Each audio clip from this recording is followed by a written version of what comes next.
सीजेपीचे प्रवक्ता सौरव दास पत्रकार परिषद घेत आहेत, पाहूया।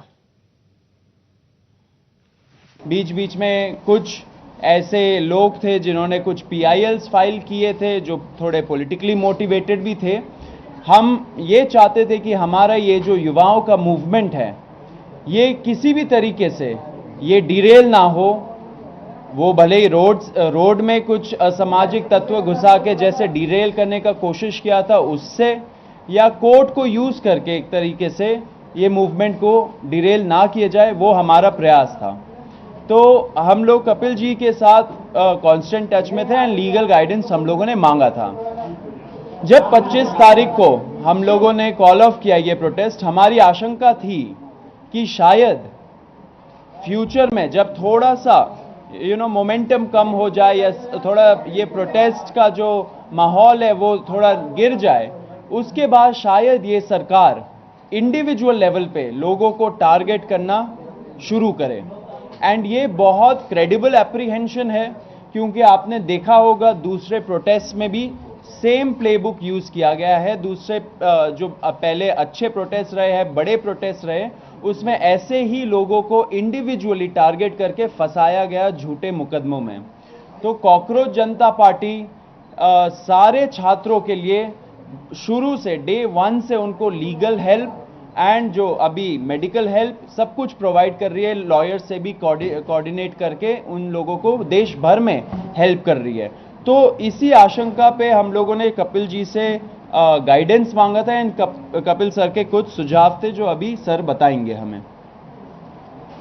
सबसे पहले तो मैं कहना चाहता हूं कि हमें जो घबराहट है केवल छात्रों के प्रति, जिन्होंने जो अनशन पे बैठे, जिन्होंने पीसफुली प्रोटेस्ट किया, हम नहीं चाहते कि उनके खिलाफ कोई कार्रवाई की जाए, क्योंकि ये तो एक ऑर्गेनिक मूवमेंट थी, समझ लीजिए।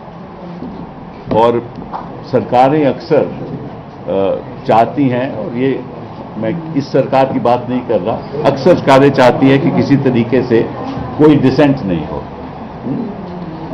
तो इन्होंने कुछ आश्वासन दिए होंगे, नड्डा साहब ने कुछ माना होगा, उसके बारे में तो मुझे मालूम नहीं, ना मैं जाना चाहता हूं कि ना हमने कुछ उसमें कोई पार्ट लिया। लेकिन जब मेरे पास आए तो मैंने कहा कि भाई कानून के आधार पे हम आपकी मदद करेंगे, और जरूर मदद करेंगे, और हम करेंगे। तो इसको सामने रखते हुए मैंने कहा कि जहां जहां भी हिंदुस्तान में, बिहार में हो, आसाम में हो, बंगाल में हो, महाराष्ट्र में हो, जहां जहां भी पीसफुल प्रोटेस्ट हुए हैं और जहां जहां छात्रों को टारगेट किया जा रहा है या प्रोटेस्टर्स को टारगेट किया जा रहा है, वहां हम चाहेंगे कि अगर कोई मुकदमा कोई डालेगा कोई भी सरकार, तो हम फिर उसके लिए एक व्यवस्था बनाएंगे ताकि वहां कुछ हमारे वकील खड़े हो सकें।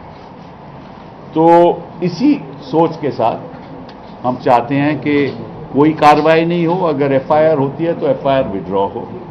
और मैंने कहा है कि हम एक ये सीजेपी ढांचा बनाएगी कि किस जगह पे क्या हुआ है, किस छात्र को, किस प्रोटेस्टर के खिलाफ कार्रवाई हुई है, चाहे कि मुफस्सिल में हुई हो, वहां कौन वकील है जो हमारी मदद कर सकता है।